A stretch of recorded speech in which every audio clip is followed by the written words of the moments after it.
Hello everyone, this is doctor Jeevesh Yadav. तो AIPGT 2026 के लिए हम लोग मोस्ट इम्पॉर्टेंट या एक्सपेक्टेड 2000 क्वेश्चन सीरीज़ का ये सीरीज़ स्टार्ट किए हैं। इसमें आज जो है हम लोग पार्ट 2 देखेंगे और पार्ट 2 में अगेन हम लोग 100 क्वेश्चंस यहाँ पे करेंगे। तो स्टार्ट करते हैं। आज को जो सीरीज़ है वो आयुर्वेद के अनुसार इंद्रियां क्या है। आयुर्वेद के अनुसार इंद्रियां क्या है। चार आपके सामने ऑप्शन है: आध्यात्मिक, आदिदैविक, भौतिक, चैतन्य। सभी लोग देखो, रेफरेंस चेक किया करो। जिनको भी अगर कोई भी क्वेश्चन में या आंसर में डाउट रहता है तो मैं प्रॉपर रेफरेंस आप लोग को प्रोवाइड कर रहा हूँ। तो प्रॉपर रेफरेंस प्रोवाइड कर रहा हूँ तो आप लोग आंसर को वहाँ पर जा करके चेक किया करो, ठीक है। क्योंकि रेफरेंस से मैंने प्रॉपर हर एक क्वेश्चन का रेफरेंस मैंने डाला हुआ है और हर एक क्वेश्चन का रेफरेंस मैं प्रोवाइड करता हूँ। तो हर एक क्वेश्चन का रेफरेंस अगर आपको थोड़ा बहुत भी आंसर में डाउट होता है तो चेक कर लिया करो, ओके। तो पहला आपका क्वेश्चन है, आयुर्वेद के अनुसार इंद्रियां क्या है। तो आयुर्वेद के अनुसार इंद्रियां आपके चार ऑप्शन हैं: आध्यात्मिक, आदिदैविक, भौतिक, चैतन्य। आप लोग अपने आंसर फाइनल पुटअप करो, देन मैं आंसर बता रहा हूँ तो आंसर मैच कर लेना। आयुर्वेद के अनुसार इंद्रियां हैं आपका भौतिक। नाउ नेक्स्ट क्वेश्चन की ओर अपन आते हैं। ये RPSC का क्वेश्चन था। ये सेकंड क्वेश्चन में आपका पूछा गया है कि जो आपके स्मृति भ्रंश में स्मृति पर किसका आवरण है। तो स्मृति भ्रंश में स्मृति पर किसका आवरण है। चार ऑप्शन आपके सामने मैं यहाँ पे प्लॉट कर रहा हूँ। पहला ऑप्शन है सत्व एवं रज, सेकंड ऑप्शन है रज एवं मोह, थर्ड ऑप्शन है सत्व एवं तम, लास्ट ऑप्शन है उपयुक्त सभी। अगेन क्वेश्चन आप लोग देख लो, स्मृति भ्रंश में स्मृति पर किसका आवरण है। चार आपके ऑप्शन है: सत्व एवं रज, सेकंड है रज एवं मोह, थर्ड है आपका सत्व एवं तम, और लास्ट है आपको उपयुक्त सभी। नाउ मैं फाइनल आंसर बता रहा हूँ। तो स्मृति भ्रंश पे मेनली जो है किसका आवरण होता है, तो रज एवं मोह का आवरण होता है। बी आंसर जाएगा इसका, सेकंड का। नाउ नेक्स्ट क्वेश्चन आपके सामने मैं प्लॉट कर रहा हूँ, मिलाते जाना अपने अपने आंसर के साथ में। सबका मैं रेफरेंस देता हूँ तो रेफरेंस बिल्कुल चेक कीजिए। जहाँ पे आपको डाउट होता है, थोड़ा सा भी डाउट होता है कि क्या इसका आंसर ये है, रेफरेंस बिल्कुल आप चेक कर सकते हो। मैं सारे के रेफरेंस देता हूँ। तो नेक्स्ट क्वेश्चन, थर्ड नंबर का आपका क्वेश्चन पूछा गया है। तो यहाँ पे आपका बोला गया है, उपपायत्य अनुपत्तिभ्याम यद दृश्यमते किसकी परिभाषा है। बताओ, क्वेश्चन अच्छे से समझ लो आप लोग। समझ लिए।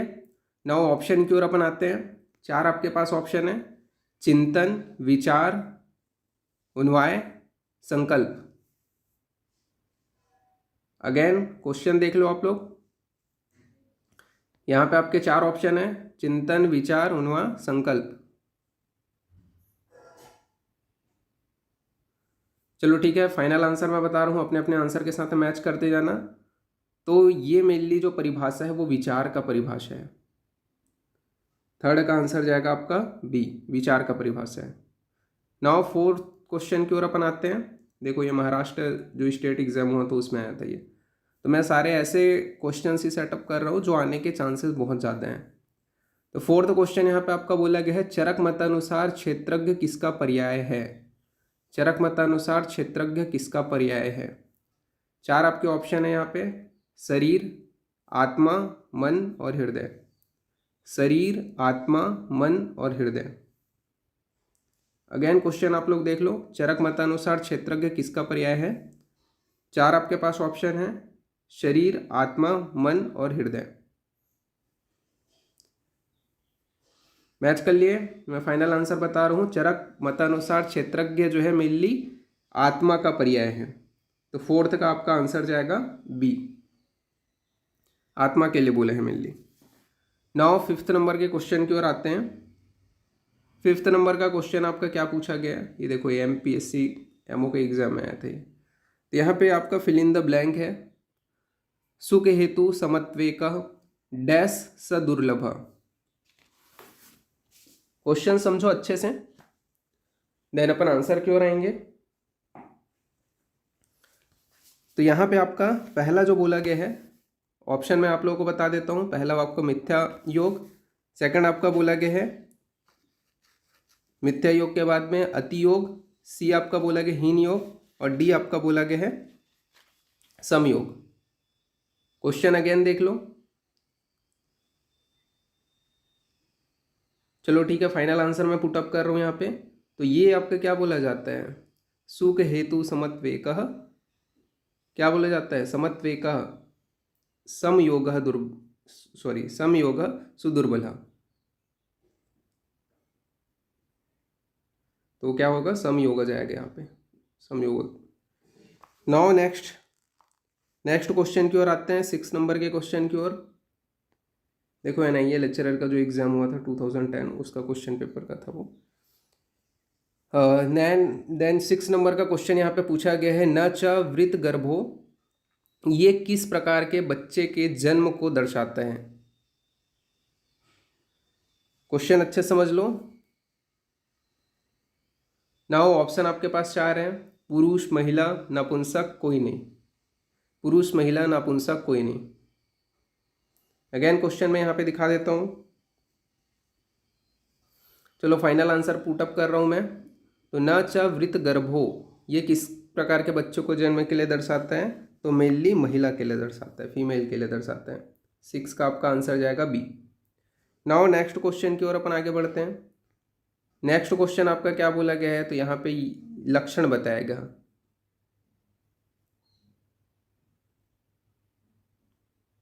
तो यहाँ पे आपका बोला गया है, निष्ठि विकारे गौरवम अंग साध तंद्रा प्रहर्षो, यह किसका लक्षण है। ऑप्शन प्लॉट कर रहा हूँ मैं आपके पास, ये 4 ऑप्शन है आपके सामने। प्रजाइनिक, सद्योग्राहित गर्भ, व्यक्त गर्भ, असन्न प्रसव। क्वेश्चन अच्छे से समझ लो, फिर आंसर के ऊपर आएंगे। निष्ठि विकारे गौरवम अंग साध तंद्रा प्रहर्षो, इसका लक्षण है चरक के अनुसार।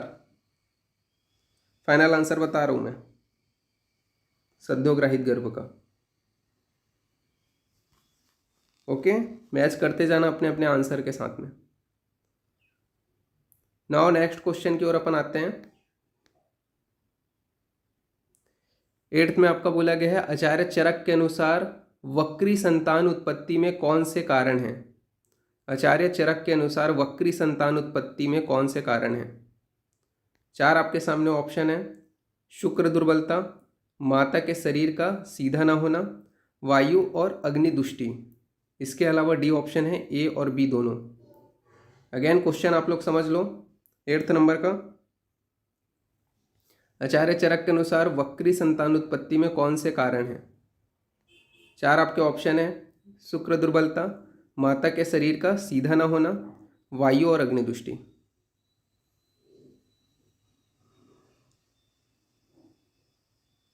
ठीक है, फाइनल आंसर मैं बता रहा हूँ, अपने अपने आंसर के साथ मैच कर लेना। आचार्य चरक अनुसार वक्री संतान उत्पत्ति में कौन से कारण होते हैं, तो वक्री संतान की उत्पत्ति में मेनली आपका शुक्र दुर्बलता भी होते हैं तथा माता के शरीर का सीधा न होना, ये दोनों कारण होते हैं। तो आपका आंसर जाएगा डी। नाउ नेक्स्ट क्वेश्चन की ओर अपन आगे बढ़ते हैं। नेक्स्ट क्वेश्चन आपका क्या बोला गया है, तो नेक्स्ट क्वेश्चन यहाँ पे आपका बोला गया है, तो यहाँ पे आपका बोला गया है, प्राण अनुबंध किस प्रकार का भाव है। प्राण अनुबंध किस प्रकार का भाव है। 4 आपके सामने ऑप्शन है, सातम्यज, रसज, आत्मज, सत्वज। सातम्यज, रसज, आत्मज, सत्वज। प्राण अनुबंध किस प्रकार का भाव है। 9 का आंसर आप लोग देंगे, सातम्यज, रसज, आत्मज, सत्वज। फाइनल आंसर मैं प्लॉट कर रहा हूँ आपके सामने, आप लोग अपने अपने आंसर से चेक कर लेना। तो प्राण अनुबंध किस प्रकार का भाव है, तो रसज भाव है, ये रसज भाव को बोला जाता है प्राण अनुबंध। नाउ नेक्स्ट क्वेश्चन की ओर अपन आगे बढ़ते हैं। 10th नंबर का आपका जो क्वेश्चन है, देख लो, ये भी है नहीं, ये लेक्चरर का जो एग्जाम हुआ तो उसी में आया था आपका। तो ये 10th नंबर का क्वेश्चन आपका पूछा गया है कि गर्भ की उत्पत्ति 4 प्रकार के आहार से होती है, यह कथन का खंडन किस आचार्य ने किया है। अगेन क्वेश्चन अच्छे समझो, कि गर्भ की उत्पत्ति 4 प्रकार के आहार से होती है, यह कथन का खंडन किस आचार्य ने किए हैं? 4 आपके पास ऑप्शन है, वांगभट्ट, पुनर्वसु, आत्रेय, भारद्वाज और चरक। वांगभट्ट, पुनर्वसु, आत्रेय, भारद्वाज और चरक। अगेन आप लोग चेक कर लो क्वेश्चन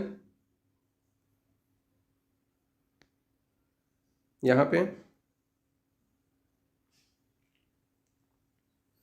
फाइनल आंसर मैं बता रहा हूँ, गर्भ की उत्पत्ति 4 प्रकार के आहार से होता है, यह किसने बोला है? अपने अपने आंसर मैच कर लेना। सॉरी, कि इसका खंडन किस आचार्य ने किया है? गर्भ की उत्पत्ति जो है 4 प्रकार के आहार से होता है, इसका खंडन किस आचार्य ने किया है? तो इसका जो खंडन है वो भारद्वाज ने किया है। सी आंसर जाएगा आपका, भारद्वाज ने, आचार्य भारद्वाज ने इसका खंडन किया है। नाउ नेक्स्ट क्वेश्चन की ओर अपन आगे बढ़ते हैं। नेक्स्ट क्वेश्चन यहाँ पे आपका पूछा गया है, चरक मतानुसार शरीर वृद्धि कर भाव है। चरक मतानुसार शरीर वृद्धि कर भाव है। 4 सामने आपके सामने ऑप्शन है, काल योग, स्वभाव संसिद्धि, आहार सौष्ठव, इसके अलावा उपरोक्त सभी। अगेन देख लो, चरक मतानुसार शरीर वृद्धि कर भाव है। 4 आपके सामने ऑप्शन है, काल योग, स्वभाव संसिद्धि, आहार सौष्ठ, उपरोक्त सभी। फाइनल आंसर मैं बता रहा हूँ, अपने अपने आंसर के साथ मैच कर लेना। इसका आंसर जाएगा डी।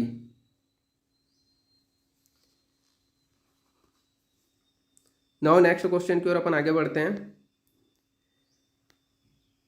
तो नेक्स्ट क्वेश्चन आपका यहाँ पे बोला गया है, चरक के अनुसार प्रसव का काल है। तो ये तो इजी क्वेश्चन है, चरक के अनुसार प्रसव का काल कितना बताया गया है? 9 से 10 माह या फिर 10वें माह तक। सी ऑप्शन है 9वें माह बाद, उपरोक्त सभी। 12th का आंसर आप लोग पुटअप कर लो। फाइनल आंसर मैं बता रहा हूँ, मैच कर लेना अपने अपने आंसर से। तो 9वें से 10वें माह मिली चरक ने बताया है प्रसव का काल।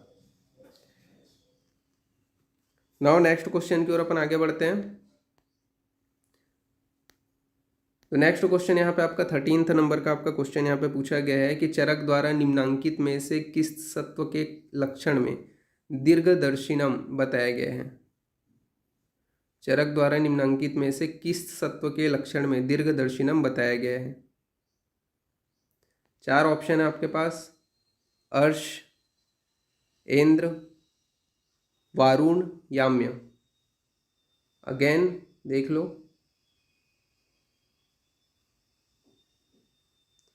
नाउ ऑप्शन मैं फाइनल आंसर अब बता रहा हूँ, मैच कर लेना अपने अपने आंसर से। तो चरक द्वारा कौन से सत्व के लक्षण दीर्घदर्शिनी बताया गया है? तो इंद्र सत्व को बोला गया है। तो 13th का आपका क्या हो जाएगा? बी आंसर जाएगा। नाउ नेक्स्ट क्वेश्चन की ओर अपन आगे बढ़ते हैं। देखो ये IPGT 2020 में आया था ये क्वेश्चन। नाउ नेक्स्ट क्वेश्चन आपका बोला गया है कि वरुण कौन सी प्रकृति का भेद है? वरुण कौन से प्रकृति का भेद है? 4 ऑप्शन है, सात्विक, ऑप्शन बी राजसिक, ऑप्शन सी तामसिक, ऑप्शन डी शारीरिक। वरुण कौन सी प्रकृति का भेद है? 4 ऑप्शन है, सात्विक, बी राजसिक, सी तामसिक और डी शारीरिक। क्वेश्चन अच्छे समझो। नाउ मैं आंसर बता रहा हूँ। तो वरुण जो है, अपने अपने आंसर से मैच कर लेना। तो वरुण जो है वो आपका सात्विक प्रकृति का भेद है, ए जाएगा आंसर। नाउ नेक्स्ट क्वेश्चन की ओर अपन आगे बढ़ते हैं। नेक्स्ट क्वेश्चन आपका 15th नंबर का क्वेश्चन यहाँ पे बोला गया है कि चरक अनुसार बल वर्ण का उपचय गर्भ में होता है। चरक अनुसार बल वर्ण का उपचय गर्भ में होता है। 4 ऑप्शन है आपका, चतुर्थ मास में, ऑप्शन ए, ऑप्शन बी द्वितीय मास में, ऑप्शन सी सप्तम मास में और ऑप्शन डी षष्टम मास में।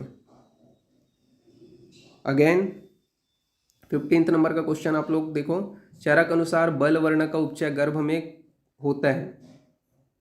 4 ऑप्शन है, चतुर्थ मास में, द्वितीय मास में, सप्तम मास में, षष्टम मास में। ठीक है, मैं फाइनल आंसर बता रहा हूँ, अपने अपने आंसर से मैच कर लेना। तो जो बल वर्ण का जो उपचय होता है वो मेनली षष्टम मास में होता है, ये आप लोगों ने पढ़ा भी है चरक अनुसार। नाउ नेक्स्ट क्वेश्चन की ओर अपन आगे बढ़ते हैं।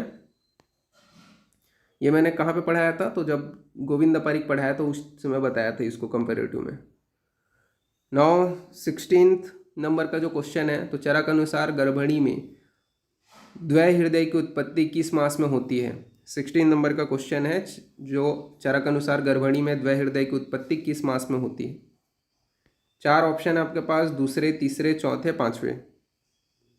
कौन से मास में द्वय हृदयनी माना गया है आचार्य चरक के अनुसार। ये भी आपका इजी क्वेश्चन है, फाइनल आंसर बता रहा हूँ। तीसरे मास में मेनली जो है द्वय हृदयनी माना गया है। नाउ नेक्स्ट क्वेश्चन की ओर अपन आगे बढ़ते हैं। 17th नंबर के क्वेश्चन की ओर अपन आते हैं। 17th नंबर के क्वेश्चन में बोला गया, आचार्य चरक के अनुसार प्रसाद कौन से लोकगत भाव से समानता रखता है। आचार्य चरक के अनुसार प्रसाद कौन से लोकगत भाव से समानता रखता है। 4 ऑप्शन है आपका, जल, सोम, आदित्य, ज्योति। जल, सोम, आदित्य, ज्योति। अगेन क्वेश्चन आप लोग देख लो, फाइनल आंसर आप लोग देख लो। फाइनल आंसर अब मैं बता रहा हूँ, अपने अपने आंसर से मैच कर लेना कि आचार्य चरक के अनुसार प्रसाद कौन से लोकगत भाव से समानता रखता है। तो 17th का आपका आंसर है बी, सोम से। नाउ नेक्स्ट क्वेश्चन की ओर अपन आगे बढ़ते हैं। नेक्स्ट क्वेश्चन यहाँ पे आपका एक श्लोक दिया गया है और पूछा गया है, इससे किसके द्वारा जो है, मतलब यह ज्ञान किसके द्वारा दिया गया है। आचार्य चरक के अनुसार सर्वलोकमतम मनायम आत्मनाम च सर्वलोका समन मुनुष्पयन, यह जो है ज्ञान किसके द्वारा दिया गया है। ये 4 ऑप्शन है, अतिबुद्धि, मिथ्या बुद्धि, सत्य ज्ञान, सत्य बुद्धि। क्वेश्चन एक बार वापस अच्छे से देख लो।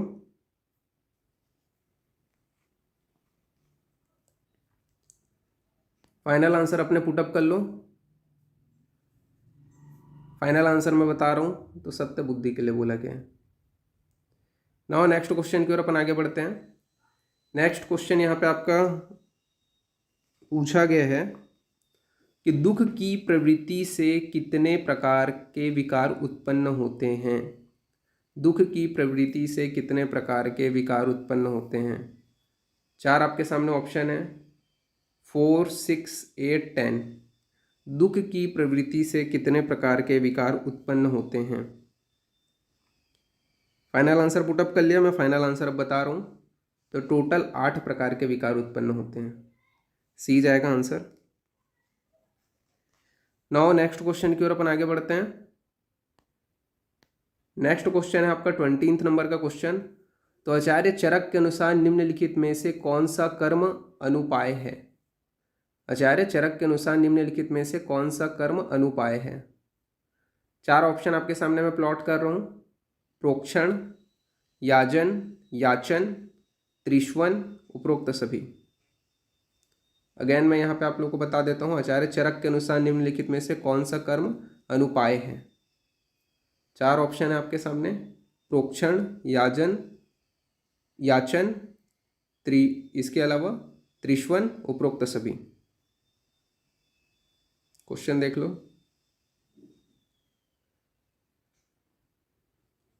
ऑप्शन देख लो।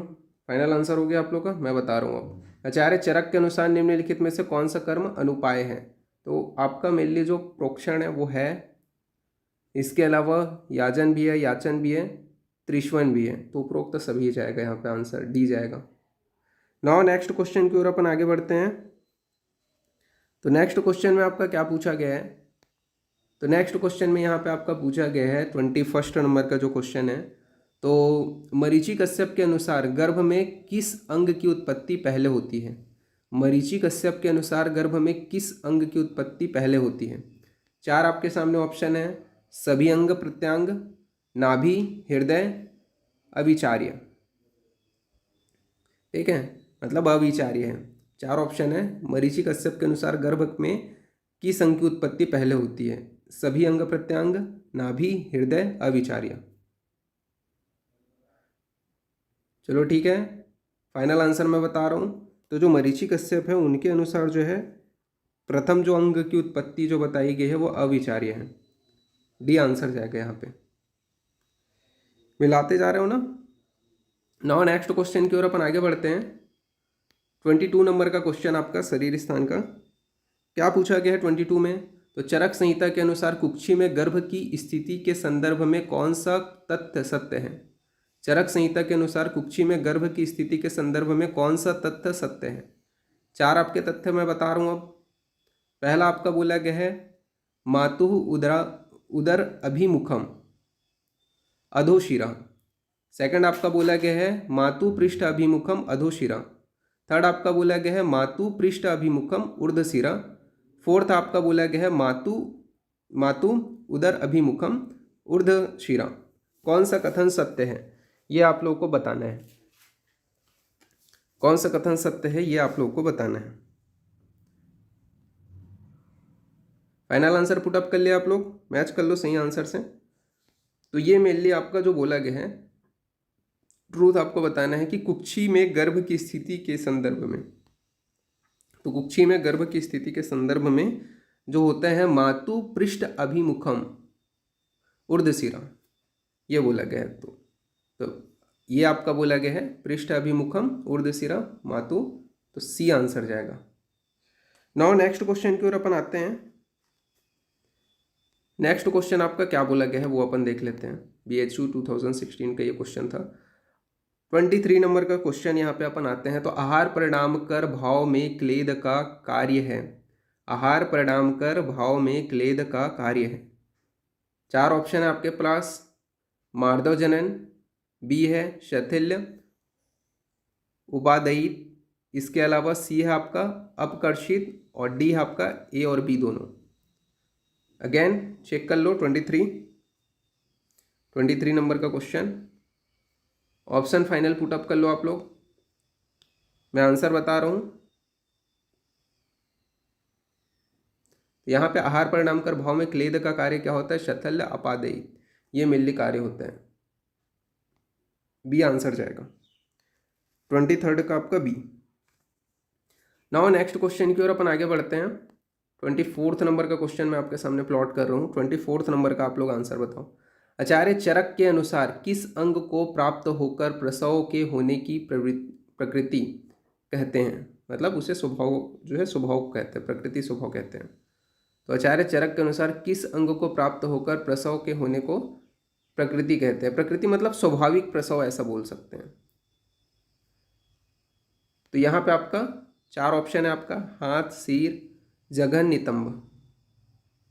अगेन क्वेश्चन यहाँ पे समझने की कोशिश करो, ये प्रसव से रिलेटेड है। प्राकृतिक प्रसव से रिलेटेड क्वेश्चन आपका यहाँ पे पूछा गया है। फाइनल आंसर मैं बता रहा हूँ। स्वाभाविक प्रसव कब बोलते हैं, तो जब सिर पहले बाहर निकलता है। तो बी आंसर जाएगा इसका। 24 का आपका बी हो गया। और 25 नंबर के क्वेश्चन की ओर अपन आते हैं। आचार्य चरक के अनुसार सांद्र और पिच्छिल द्रव्यों का प्रयोग किस क्षय में करना चाहिए। आचार्य चरक के अनुसार सांद्र और पिच्छिल द्रव्यों का प्रयोग किस क्षय में करना चाहिए। चार ऑप्शन है आपके शुक्र क्षय, मूत्र क्षय, कफ क्षय, पुरुष क्षय। शुक्र क्षय, मूत्र क्षय, कफ क्षय, पुरुष क्षय। अगेन 25 का आप लोग देखो। नाउ मैं फाइनल आंसर बता रहा हूँ, अपने अपने आंसर से चेक कर लेना। तो आचार्य चरक के अनुसार सांद्र और पिच्छिल द्रव्यों का प्रयोग किस क्षय में करना चाहिए। तो मेनली जब क्या होता है, कौन सा क्षय होता है, तब अपन लोग सांद्र पिच्छिल द्रव्यों का प्रयोग करेंगे। तो ये क्या कर रहे हैं, सांद्र और पिच्छिल द्रव्य कफ को बढ़ा रहे हैं, तो कफ क्षय की अवस्था में करना चाहिए। तो आंसर क्या जाएगा आपका, सी आंसर जाएगा, क्योंकि सांद्र पिच्छिलता क्या कर रहे हैं, कफ को बढ़ा रहे हैं, इस वजह से। नाउ नेक्स्ट क्वेश्चन की ओर अपन आगे बढ़ते हैं। 26 नंबर का क्वेश्चन यहाँ पे बोला गया है, इसका रेफरेंस पूछा गया है। तो यहाँ पे शरीर विचय शरीरोपकार था इष्यते, इसका रेफरेंस बताओ। चार ऑप्शन है आपके सामने। चरक शरीर 4, जैसे मैंने पहले थोड़ा इजी में ऑप्शन सेट करता था, अब देखो पूरे शरीर स्थान के चैप्टर से हैं ऑप्शन। अभी ये आप लोग बताओ, चरक शरीर 5th, चरक शरीर 6 या फिर 7। अगेन देख लो।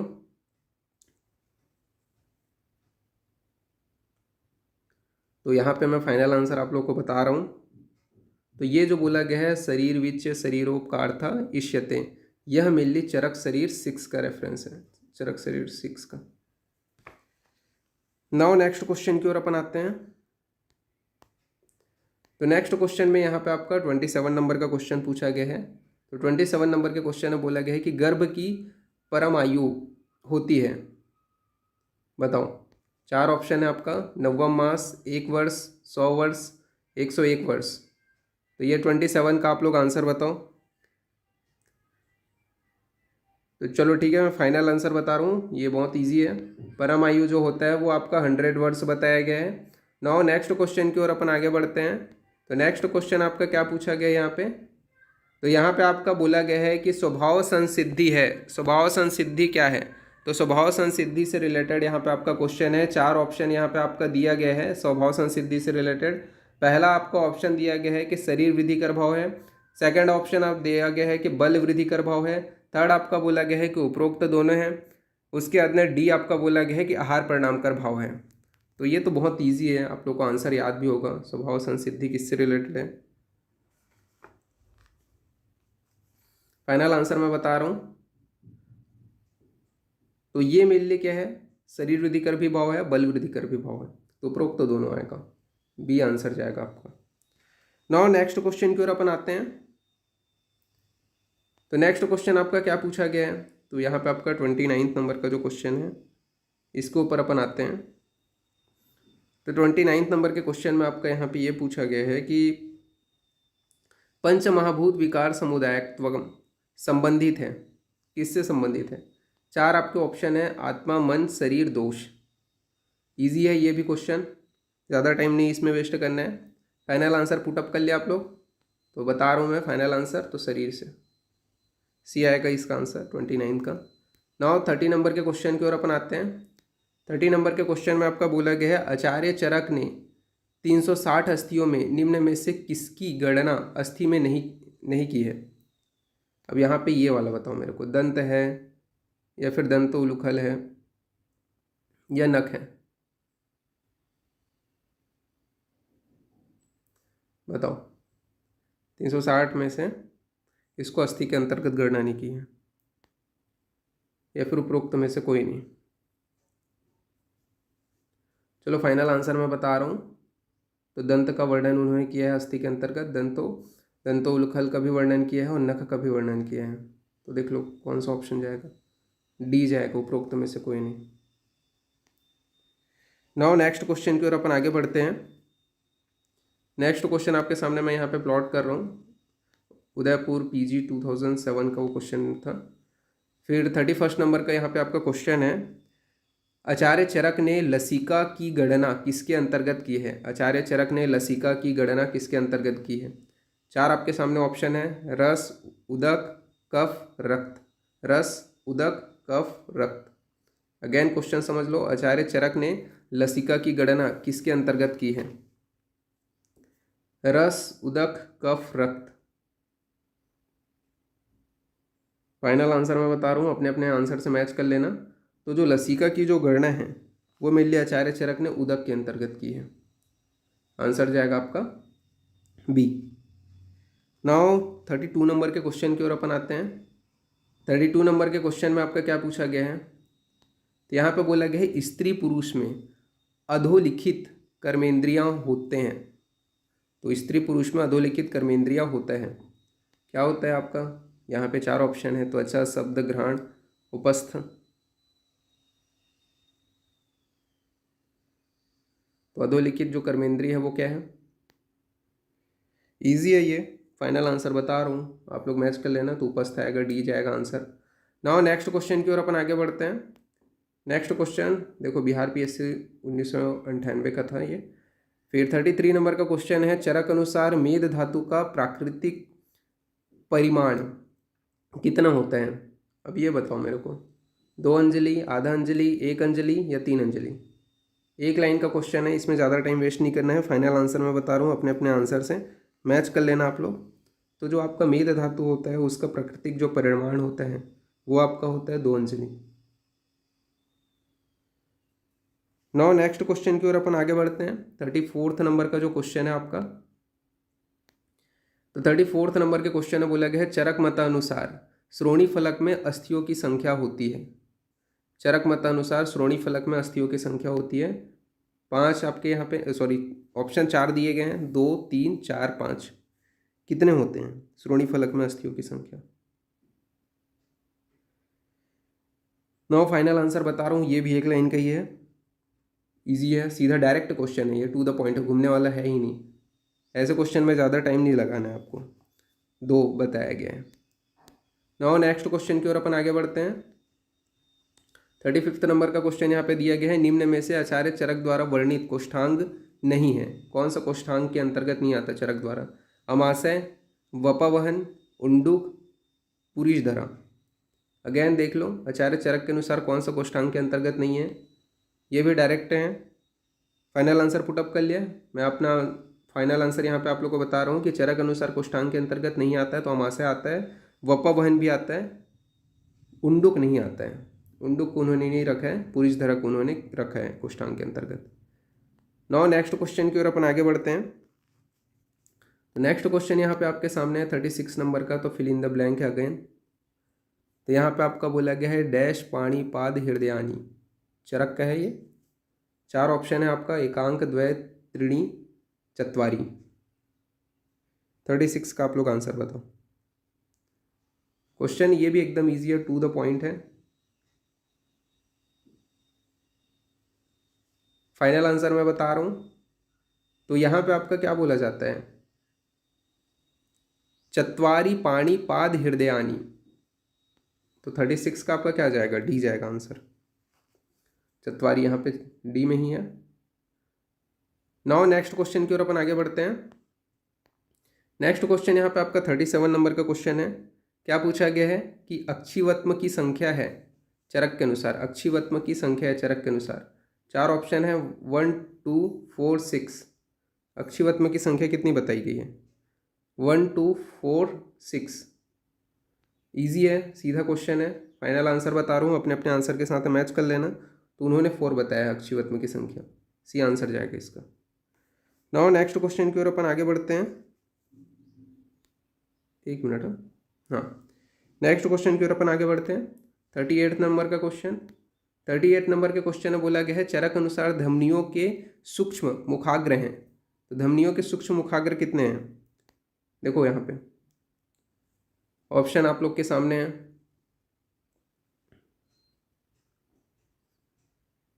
फाइनल आंसर मैं बता रहा हूँ, तो 29,956 ये मेनली सूक्ष्म मुखाग्र हैं, बी जाएगा आंसर। नाउ नेक्स्ट क्वेश्चन की ओर अपन आगे बढ़ते हैं। तो नेक्स्ट क्वेश्चन आपका क्या बोला गया है यहाँ पे, तो स्तनपान किस दिशा की ओर मुंह करके करना चाहिए? स्तनपान किस दिशा की ओर मुंह करके करना चाहिए? 4 ऑप्शन है आपका, उत्तर, पूर्व, दक्षिण, पश्चिम। उत्तर, पूर्व, दक्षिण, पश्चिम। अगेन क्वेश्चन आप लोग समझ लो, 39 नंबर का, स्तनपान कौन सी दिशा की ओर मुख करके करना चाहिए? उत्तर, पूर्व, दक्षिण, पश्चिम।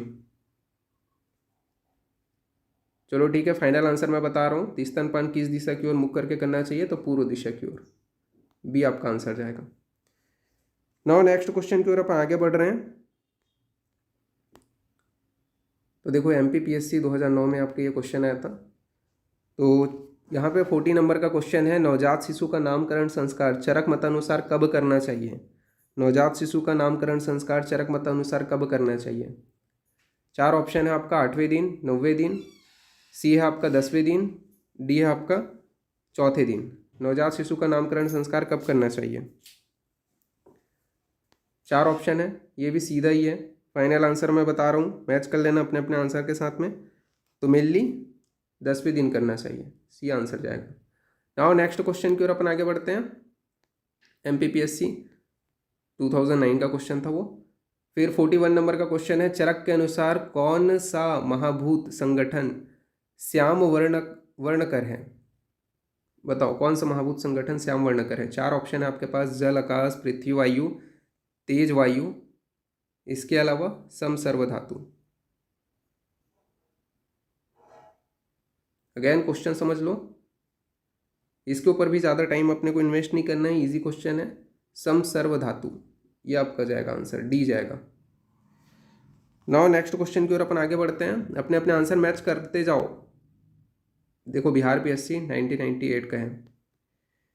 42 नंबर का क्वेश्चन, इजी एकदम, कि किसकी चिकित्सा में प्रयोग करते हैं, बताओ। बहुत इजी है, चंदन हो गया, कुलोदक हो गया, मृणाल हो गया, या उपरोक्त सभी, किसको प्रयोग किया जाता है कि किसकी चिकित्सा में। चार ऑप्शन है कि किसकी चिकित्सा में किसका प्रयोग किया जाता है। क्वेश्चन देख लिए ये, 9 बताओ।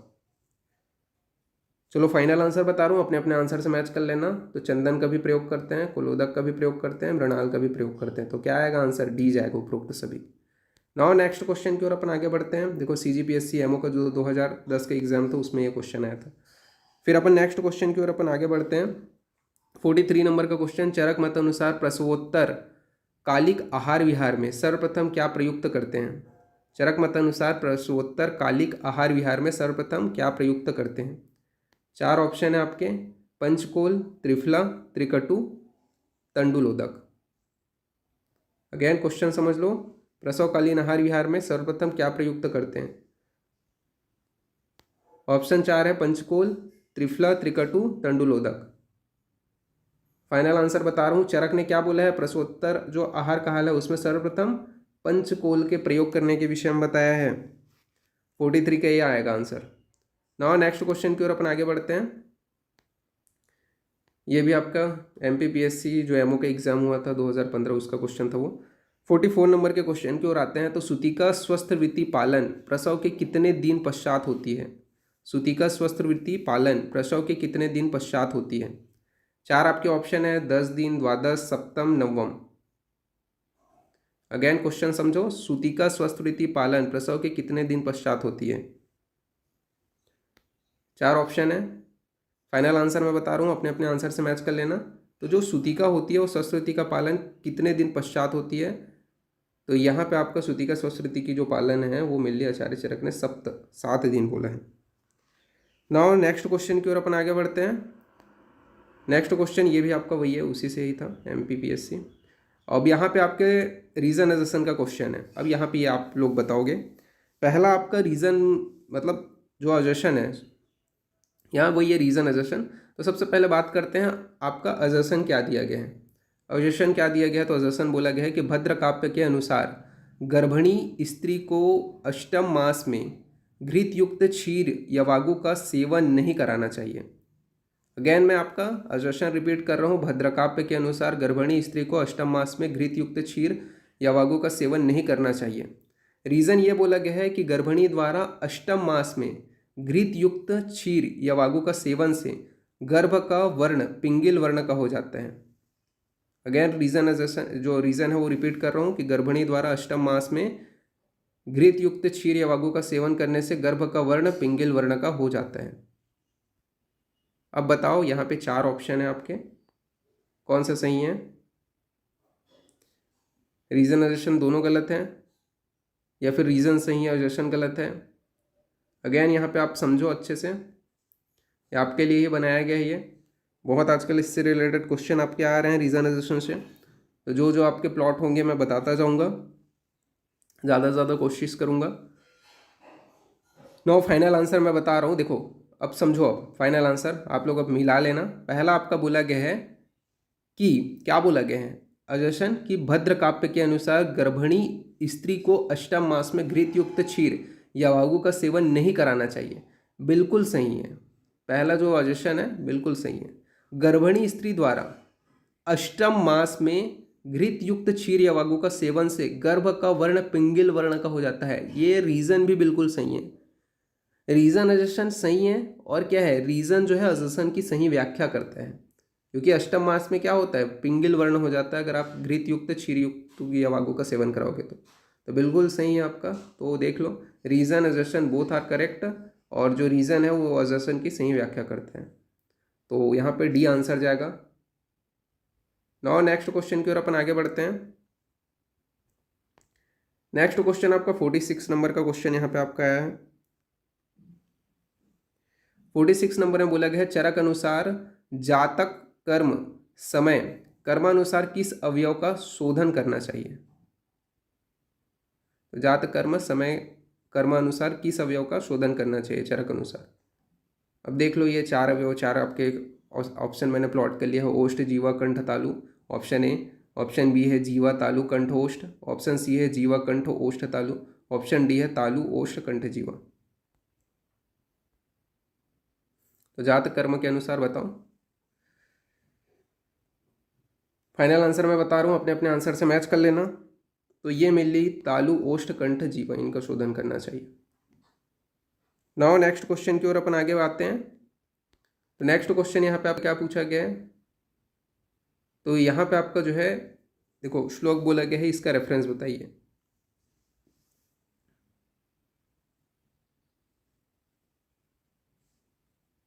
तो चैत्य सर्वदैव मानुष्य संपदा, इस श्लोक में किस स्थान की निरुक्ति बताई गई है, ये बताओ।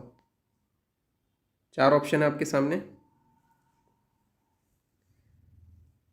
वैसे समझ में तो आ गया, यहाँ पे मैंने इजी सेट किया है, ठीक है, बट आप लोगों को जो माइंड लगा रहे हो उन लोगों को तो पता ही है, ठीक है, लेकिन इसको ध्यान रखना है ये श्लोक को। ओके, आंसर बता रहा हूँ, शरीर स्थान, क्योंकि शरीर स्थान के क्वेश्चन अपन कर रहे हैं। नाउ नेक्स्ट क्वेश्चन की ओर अपन आगे बढ़ते हैं। तो नेक्स्ट क्वेश्चन यहाँ पे 48 नंबर का क्वेश्चन है। आचार्य चरक के अनुसार कुणप रुधिर गंधी किस दोष से युक्त स्तन्य का लक्षण है? कुणप रुधिर गंधी किस दोष से युक्त स्तन्य का लक्षण है? 4 ऑप्शन है आपके पास, वात दोष, पित्त दोष, कफ दोष, त्रिदोष। अगेन क्वेश्चन समझ लो, 48, 4 ऑप्शन आपके सामने। फाइनल आंसर मैं बता रहा हूँ, तो ये पित्त दोष, पढ़े हो पित्त दोष में, ये तो इजी है। और नेक्स्ट क्वेश्चन की ओर अपन आगे बढ़ते हैं। 49 नंबर का। तो आचार्य चरक के अनुसार अपना न निकलने पर क्या कर्म करने को कहा गया है? तो ये चलो बताओ, विरेचन, अनुवासन वस्ती, अस्थापन वस्ती, बी और सी दोनों। तो अपना ना निकलने पर कौन सा कर्म करने के लिए बोला गया है? फाइनल आंसर मैं बता रहा हूँ, इजी क्वेश्चन है ये। तो आपका अनुवासन वस्ती भी बोला गया, स्थापन वस्ती भी बोला गया, तो यहाँ पे डी आंसर जाएगा। अपना ना निकलने पर आचार्य चरक ने बोथ अनुवासन स्थापन दोनों वस्ती बोले हैं। नाउ आज का लास्ट क्वेश्चन यहाँ पे अपन देखते हैं। तो आज का जो लास्ट क्वेश्चन है वो यहाँ पे आपका बोला गया है, आचार्य चरक के अनुसार गर्भिणी का यदि परिपक्व गर्भाशय में मर जाए तो शल्य कर्म से कितने दिन बाद स्नेह का प्रयोग करना चाहिए? तो आचार्य चरक के अनुसार गर्भिणी का यदि परिपक्व गर्भाशय में मर जाए तो शल्य कर्म के कितने दिन बाद स्नेह का प्रयोग करना चाहिए? 4 ऑप्शन है आपका, 2 दिन बाद में, उसी दिन करना चाहिए, सप्ताह बाद करना चाहिए, स्नेह पान निषिद्ध है। ये आपका क्वेश्चन, ये आपका ऑप्शन। फाइनल मैं आंसर बता रहा हूँ। तो जब क्या होता है, अपने आंसर मैच कर लेना। आचार्य चरक के अनुसार गर्भिणी का यदि परिपक्व गर्भाशय में मर जाए तो शल्य कर्म से कितने दिन बाद स्नेह का प्रयोग करना चाहिए? तो उसी दिन जो है स्नेह का प्रयोग करना चाहिए, बी आंसर जाएगा। क्वेश्चन यहाँ पे आपके सामने ये है, आचार्य चरक अनुसार गर्भावस्था में स्त्री के अधिक शयन करने से किस दोष से युक्त संतान पैदा होती है?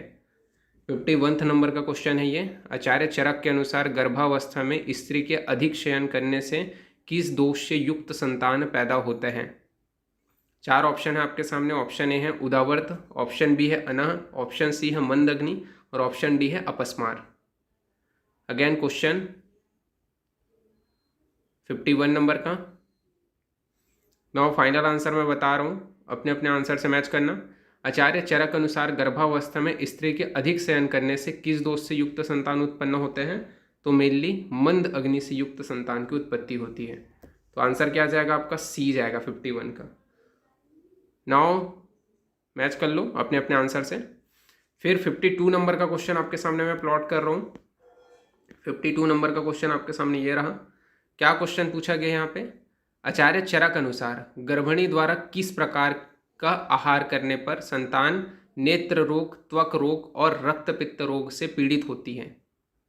52 नंबर का क्वेश्चन है, आचार्य चरक अनुसार गर्भिणी द्वारा किस प्रकार का आहार करने पर संतान नेत्र रोग, त्वक रोग और रक्तपित्त रोग से पीड़ित होते हैं? 4 ऑप्शन है आपके सामने। ऑप्शन ए है आपका मधुर रसयुक्त, ऑप्शन बी है आपका अम्ल रसयुक्त, ऑप्शन सी है लवण रसयुक्त और ऑप्शन डी है आपका कषाय रसयुक्त। 52 नंबर क्वेश्चन। 4 ऑप्शन आपके सामने हैं। फाइनल आंसर मैं बता रहा हूँ, अपने अपने आंसर से मैच कर लेना। तो आचार्य चरक अनुसार गर्भिणी द्वारा किस प्रकार का आहार करने पर संतान में नेत्र रोग, त्वक रोग और रक्तपित्त रोग से जो है पीड़ित रहते हैं? तो मेनली आपका जो है अम्ल रस युक्त जब आहार विहार का सेवन करती है तो जो है संतान को यह दोष उत्पन्न होते हैं। तो आपका 52 का क्या जाएगा? बी आंसर जाएगा। 52 के बाद में 53 नंबर के क्वेश्चन की ओर अपन आते हैं। तो 53 नंबर का क्वेश्चन आपके सामने ये रहा। क्या पूछा गया है 53 में? तो आचार्य चरक अनुसार पुंसवन कर्म में वट वृक्ष की सूंग के साथ किसका प्रयोग करना चाहिए? आचार्य चरक अनुसार पुंसवन कर्म में वट वृक्ष की सूंग के साथ किसका प्रयोग करना चाहिए? 53 नंबर का क्वेश्चन है। 4 ऑप्शन है आपके सामने। ऑप्शन ए है आपका 2 उड़द, ऑप्शन बी है आपका 2 गौर सरसप, ऑप्शन 3 है आपका सी है आपका 2 राई और ऑप्शन डी है आपका ए और बी दोनों। आचार्य चरक अनुसार पुंसवन कर्म में वट वृक्ष की सूंग के साथ किसका प्रयोग करना चाहिए? बताओ।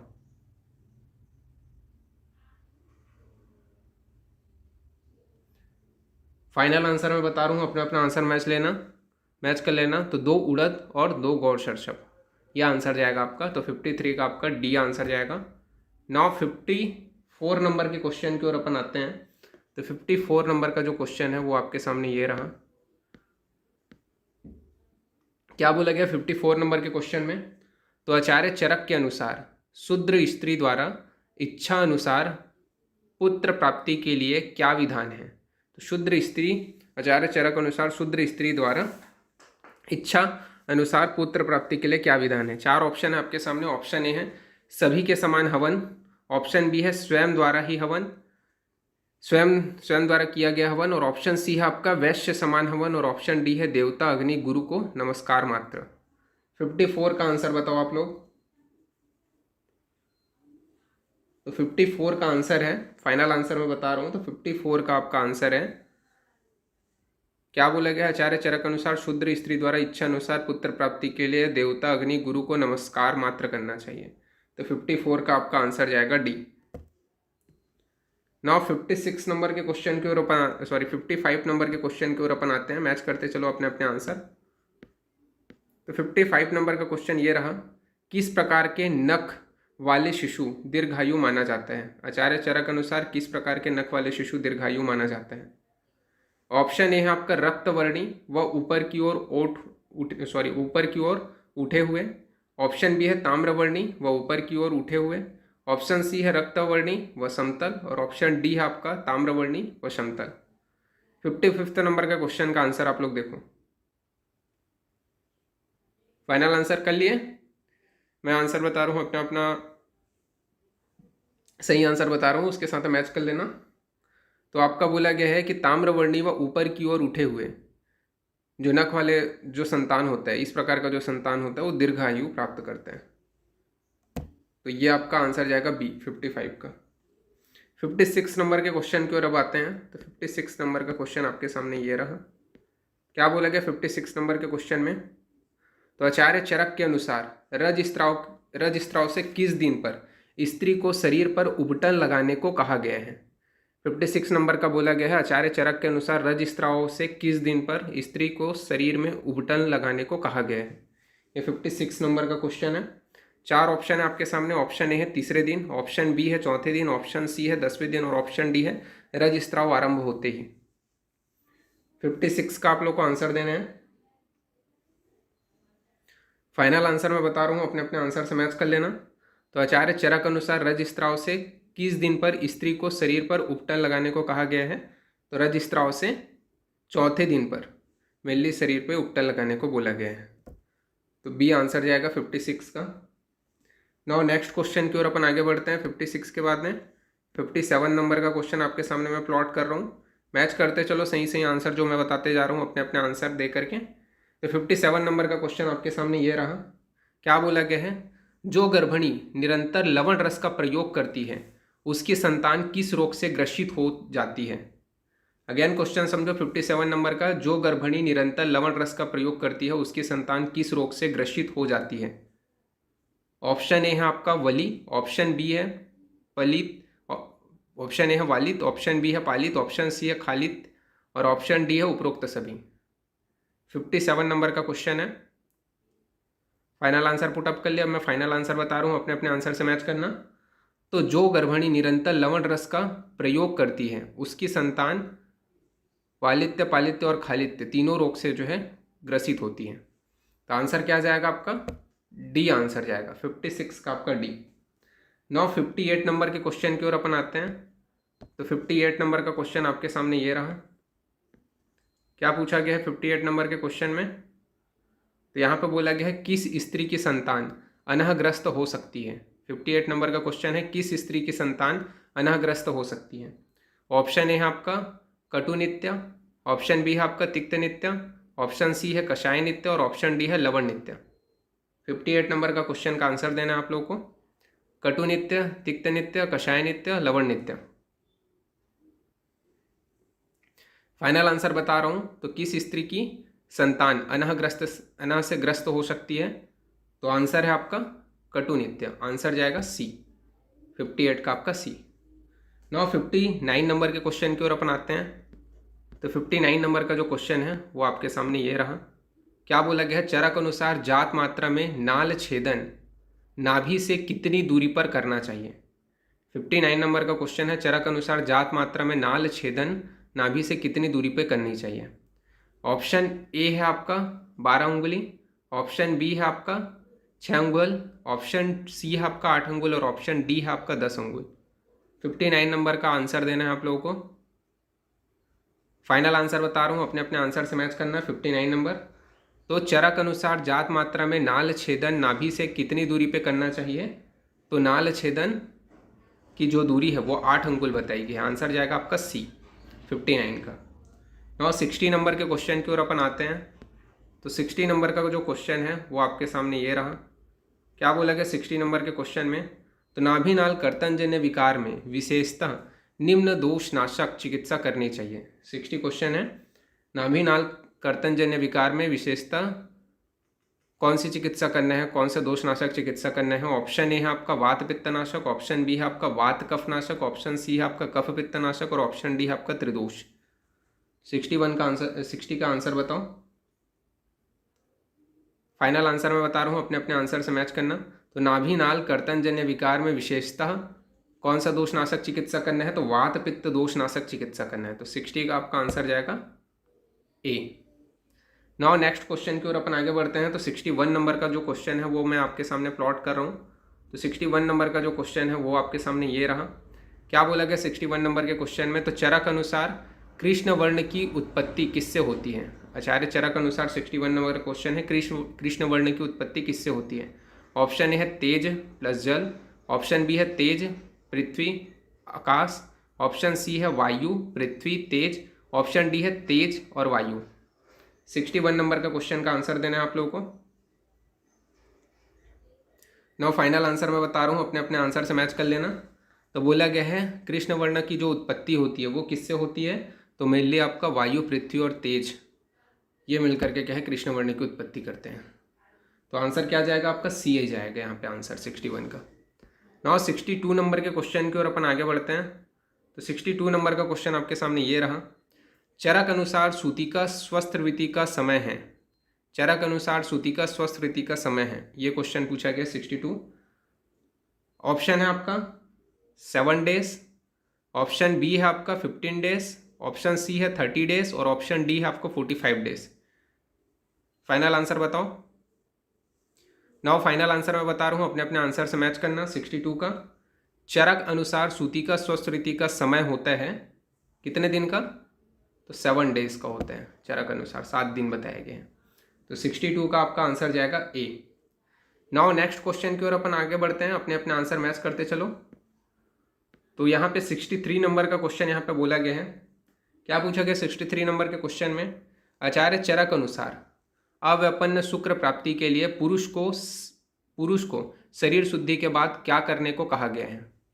63 नंबर का क्वेश्चन है। आचार्य चरक के अनुसार अव्यपन्न शुक्र प्राप्ति के लिए पुरुष को शरीर शुद्धि के बाद क्या करने को कहा गया है। ऑप्शन ए है आपका स्थापन वस्ती, ऑप्शन बी है अनुवासन वस्ती, ऑप्शन सी है मधु औषध से संस्कृत घृत और दूध, और ऑप्शन डी है उपयुक्त सभी। फाइनल आंसर बताओ 63 का। अब फाइनल आंसर मैं बता रहा हूँ, अपने अपने आंसर से मैच कर लेना। तो आचार्य चरक अनुसार अव्यपन्न शुक्र प्राप्ति के लिए पुरुष को शरीर शुद्धि के बाद क्या करने को कहा गया है? तो मेनली स्थापन वस्ती, अनुवासन वस्ती तथा मधुर औषधि से संस्कृत घृत व दूध, ये मेनली प्रयोग करने के विषय में बताया गया। तो उपयुक्त सभी जाएगा आंसर। तो 63 का आपका डी आंसर जाएगा यहाँ पे। नाउ 64 नंबर के क्वेश्चन की ओर अपन आते हैं। तो 64 नंबर के क्वेश्चन में यहाँ पे आपका ये क्वेश्चन है, क्या बोला गया है 64 में? तो चरक अनुसार गर्भिणी को दूध व घृत के साथ यवागुपान किस मास में कराना चाहिए? 64 नंबर का क्वेश्चन है, चरक अनुसार गर्भिणी को दूध व घृत के साथ यवागुपान किस मास में कराना चाहिए? ऑप्शन ए है आपका चतुर्थ मास, ऑप्शन बी है सप्तक, ऑप्शन सी है अष्टम और ऑप्शन डी है नवम। तो गर्भिणी को दूध व घृत के साथ यवागुपान किस मास में कराना चाहिए? 64 नंबर का क्वेश्चन है। नाउ फाइनल आंसर मैं बता रहा हूँ, अपने अपने आंसर से मैच कर लेना। तो मेनली अष्टम मास बताया गया है, तो सी आंसर जाएगा इसका 64 का। फिर 65 नंबर के क्वेश्चन की ओर अपन आगे बढ़ते हैं। तो 65 नंबर का जो क्वेश्चन है वो आपके सामने ये रहा। क्या बोला गया 65 नंबर के क्वेश्चन में? तो 65 नंबर के क्वेश्चन में बोला गया है प्रेत जीवा होती है, प्रेत जीवा होती है। 65 नंबर का क्वेश्चन। ऑप्शन ए है गुरु कंटक युक्त, ऑप्शन बी है स्तब्ध निश्चेतन, ऑप्शन सी है श्याव शुष्क शोथ युक्त, और ऑप्शन डी है उपरोक्त सभी। 65 नंबर का आपको आंसर देना है। नाउ फाइनल आंसर मैं बता रहा हूँ, अपने अपने आंसर से मैच कर लेना। तो प्रेत जीवा होती है, तो प्रेत जीवा किसको बोला गया है? तो सभी को बोला गया है। उपरोक्त सभी आंसर जाएगा यहाँ पे। गुरु कंटक युक्त, स्तब्ध निश्चेतन और श्याव शुष्क शोथ युक्त, तो उपरोक्त सभी जाएगा 65 का। मैच करते चलो। नाउ 66 नंबर का क्वेश्चन आपके सामने मैं प्लॉट कर रहा हूँ। तो 66 नंबर का क्वेश्चन आपके सामने ये रहा। क्या बोला गया है 66 नंबर के क्वेश्चन में? तो मृत्यु के समय कौन से अवयव अति शीतल और कठिन अथवा मृदु हो जाते हैं? 66 नंबर का क्वेश्चन है, मृत्यु के समय कौन सा अवयव अति शीत, कठिन अथवा मृदु हो जाते हैं? ऑप्शन ए है आपका मन्या तालु, ऑप्शन बी है हस्त, ऑप्शन सी है पाद और ऑप्शन डी है सभी। 66 का आपको आंसर देना है। नाउ फाइनल आंसर मैं बता रहा हूँ, अपने अपने आंसर से मैच कर लेना। तो मृत्यु के समय कौन सा अवयव अति शीत और कठिन अथवा मृदु हो जाती है? तो आपका मन्या तालु हस्त पाद सभी चीज़ें जो है मृदु व कठिन हो जाती हैं। तो ये आपका आंसर जाएगा डी 66 का। नाउ 67 नंबर के क्वेश्चन की ओर अपन आते हैं। तो 67 नंबर का जो क्वेश्चन है वो आपके सामने ये रहा। क्या पूछा गया 67 नंबर के क्वेश्चन में? तो दंत विषयक अरिष्ट में उत्पन्न लक्षण है। तो दंत विषयक अरिष्ट में उत्पन्न लक्षण क्या है? ऑप्शन ए है आपका पुष्पिता, ऑप्शन बी है आपका पंख संवृता, ऑप्शन सी है आपका अस्थि श्वेता द्विजा, ऑप्शन डी है आपका उपयुक्त सभी। अगेन क्वेश्चन आप लोग अच्छे से पढ़ लो 67 नंबर का। Now final answer put up करो। तो मैं फाइनल आंसर बता रहा हूँ, अपने अपने आंसर से मैच करो। तो दंत विषयक अरिष्ट में उत्पन्न जो लक्षण होता है वो सभी लक्षण आपको आएंगे। तो उपयुक्त सभी जाएगा, यहाँ पे डी जाएगा आंसर 67 का। 68 नंबर के क्वेश्चन की ओर अब आते हैं। तो 68 नंबर का क्वेश्चन आपके सामने ये रहा। क्या बोला गया 68 नंबर के क्वेश्चन में? तो रोगी के भौहों और सिर में सीमांत उत्पन्न होना कितने दिनों का अरिष्ट है? तो रोगों के भौहों और सिर में सीमांत उत्पन्न होना कितने दिनों का अरिष्ट है? 68 नंबर का क्वेश्चन है। ऑप्शन ए है 10 दिन का, ऑप्शन बी है 3 दिन का, ऑप्शन सी है 15 दिन का और ऑप्शन डी है 1 मास का। 68 नंबर का आंसर बताइए आप लोग। रोगी के भौहों और सिर में सीमांत उत्पन्न होना कितने दिनों का अरिष्ट है? फाइनल आंसर मैं बता रहा हूँ, अपने अपने आंसर से मैच कर लेना। ये क्वेश्चन आपका पहले भी रिपीट हो चुका है स्टेटमेंट वाले में। तो 3 दिन का है। 68 का आपका क्या जाएगा? बी जाएगा आंसर। नाउ 69 नंबर के क्वेश्चन की ओर अपन आते हैं। तो 69 नंबर का जो क्वेश्चन है वो आपके सामने ये रहा। क्या पूछा गया है इसमें? तो 69 नंबर के क्वेश्चन में आपका पूछा गया है शिरोगत प्रतिछाया विषयक अरिष्ट में प्रतिछाया होती है। क्या होती है प्रतिछाया? ऑप्शन ए है आपका सिर नीचे और पैर ऊपर, ऑप्शन बी है टेढ़ी मेढ़ी होती है, ऑप्शन सी है सिर रहित होती है और ऑप्शन डी है उपयुक्त सभी। 69 का आंसर देना है आप लोगों को। फाइनल आंसर पुटअप कर लिए। अब मैं फाइनल आंसर बता रहा हूँ, अपने अपने आंसर से मैच कर लेना। तो उपरोक्त सभी आंसर जाएगा आपका, डी आंसर जाएगा 69 का। 70 नंबर के क्वेश्चन की ओर अपन आते हैं। तो 70 नंबर का जो क्वेश्चन है वो आपके सामने ये रहा। क्या बोला गया 70 नंबर के क्वेश्चन में? तो दूसरों, यहाँ पे बोला गया है दूसरों द्वारा बालों के उखाड़े जाने पर वेदना का न होना कितने दिन का अरिष्ट है? ऑप्शन ए है 1 दिन का, ऑप्शन बी है 6 दिन का, ऑप्शन सी है 15 दिन का और ऑप्शन डी है 1 माह का। दूसरों के द्वारा बालों को उखाड़े जाने पर वेदना का न होना कितने दिन का अरिष्ट है? फाइनल आंसर मैं बता रहा हूँ, अपने अपने आंसर से मैच कर लेना। तो फाइनल आंसर है 6 डेज का। आंसर जाएगा आपका 70 का बी। 71 नंबर के क्वेश्चन की ओर आते हैं, मैच करते चलो। 71 नंबर का जो क्वेश्चन है ये रहा। क्या बोला गया 71 में? तो मुख, कान और ओष्ठ का कौन सा वर्ण अरिष्ट रूप है? बताओ, मुख, कान और ओष्ठ का कौन सा वर्ण अरिष्ट रूप है? ऑप्शन ए है आपका शुक्ल, ऑप्शन बी है स्याव, ऑप्शन डी है नील और ऑप्शन सी है नील और ऑप्शन डी है उपरोक्त सभी। 71 नंबर के क्वेश्चन का आंसर दो। फाइनल आंसर मैं बता रहा हूँ, अपने अपने आंसर से मैच करो। तो शुक्ल, श्याव, नील सभी आ जाएगा। तो डी आंसर जाएगा आपका 71 का। 72 नंबर के क्वेश्चन की ओर अपन आते हैं। तो 72 नंबर का जो क्वेश्चन है वो आपके सामने ये रहा। क्या बोला गया है? तो निम्न में से कौन से लक्षण युक्त रोगी व स्वस्थ व्यक्ति का आयु क्रमशः 2 दिन 6 रात्रि तक निर्देशित की गई है? निम्न में से कौन से लक्षण युक्त रोगी व स्वस्थ व्यक्ति का आयु क्रमशः 3 दिन व 6 रात्रि तक निर्देशित की गई है? 72 नंबर का क्वेश्चन है। ऑप्शन ए है आपका भौं अथवा सिर पर अनेक सीमंत का होना, ऑप्शन बी है भौं अथवा सिर पर अवर्तक का होना, ऑप्शन सी है आपका उपरोक्त दोनों और ऑप्शन डी है इनमें से कोई नहीं। क्वेश्चन अच्छे से समझो। नाउ फाइनल आंसर बताओ। ठीक है, फाइनल आंसर मैं बता रहा हूँ, अपने अपने आंसर से मैच कर लेना। तो यहाँ पे आपका जो है उपरोक्त दोनों आ जाएगा, यानी कि सी आंसर जाएगा आपका। ओके, नाउ नेक्स्ट क्वेश्चन की ओर अपन आगे बढ़ते हैं। तो 73 नंबर का जो क्वेश्चन है वो आपके सामने मैं प्लॉट कर रहा हूँ। 73 नंबर का क्वेश्चन ये रहा। क्या बोला गया है? जटी भूतानी पक्षमाणी दृष्टि शापी निग्रह, यह किस अरिष्ट के संदर्भ में आया है? क्वेश्चन अच्छे से पढ़ लो। पढ़ लिए? नाउ 4 ऑप्शन आपके सामने हैं। ऑप्शन ए जो है वो क्या बोला गया है? सिर प्रति छाया विषयकरिष्ठ, ऑप्शन बी बोला गया है नेत्र विषयकरिष्ठ, ऑप्शन सी बोला गया है भ्रू विषयकरिष्ठ और ऑप्शन डी बोला गया है केश विषयकरिष्ठ। तो 73 का आंसर आप लोग को बताना है। तो फाइनल आंसर मैं बता रहा हूँ, अपने अपने आंसर से मैच कर लेना। तो ये मेनली किसके संदर्भ में आए हैं? तो ये मेनली आपका नेत्र विषयकरिष्ठ के संदर्भ में है। तो 73 का आपका बी आंसर होगा। नाउ 74 नंबर के क्वेश्चन की ओर अपन आते हैं। तो 74 नंबर का जो क्वेश्चन है वो आपके सामने ये रहा। क्या पूछा गया 74 नंबर के क्वेश्चन में? तो मुख के आधे भाग में ग्लानि और आधे भाग में हर्ष, यह किसका लक्षण है? 74 नंबर का क्वेश्चन है, मुख के आधे भाग में ग्लानि और आधे भाग में हर्ष, यह किसका लक्षण है? ऑप्शन ए है आपका राक्षस लक्षण, ऑप्शन बी है आपका प्रेत लक्षण, ऑप्शन सी है आपका सर्प लक्षण और ऑप्शन डी है ए और बी दोनों। 74 नंबर का क्वेश्चन अच्छे से पढ़ लो। नाउ 4 ऑप्शन आपके सामने। फाइनल आंसर मैं बता रहा हूँ, अपने अपने आंसर से मैच कर लो। तो फाइनल आंसर है आपका प्रेत लक्षण, बी आंसर जाएगा 74 का।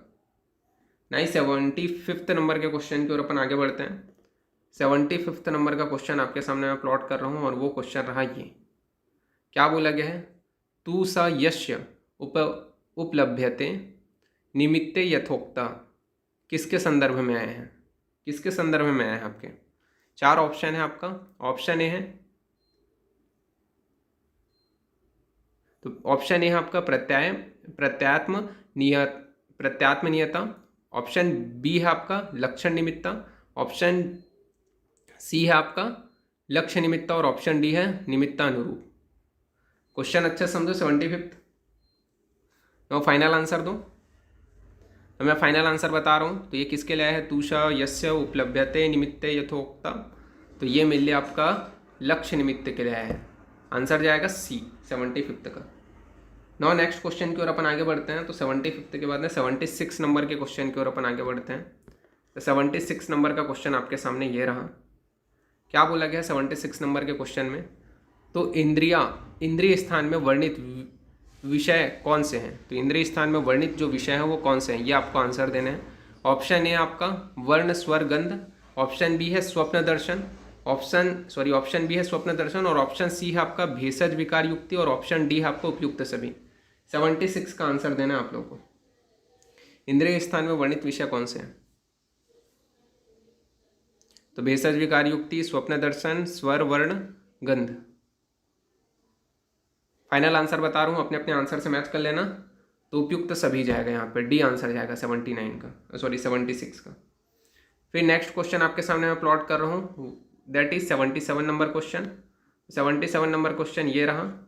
जर्ज स्वर है। तो जर्ज स्वर है, ऑप्शन ए है प्राकृतिक स्वर, ऑप्शन बी है विकृत स्वर, ऑप्शन सी है उपरोक्त दोनों, और ऑप्शन डी है उपरोक्त कोई नहीं। जर्ज स्वर है, आपको बताना है। फाइनल आंसर मैं बता रहा हूँ, अपने अपना आंसर मैच कर लेना। तो जर्ज स्वर क्या है? प्राकृतिक स्वर को बोला गया है। तो 77 का आपका आंसर जाएगा ए। नाउ नेक्स्ट क्वेश्चन की ओर अपन आगे बढ़ते हैं। 77 के बाद में 78 नंबर के क्वेश्चन की ओर। तो 78 नंबर का जो क्वेश्चन है वो आपके सामने ये रहा। क्या बोला गया है 78 में?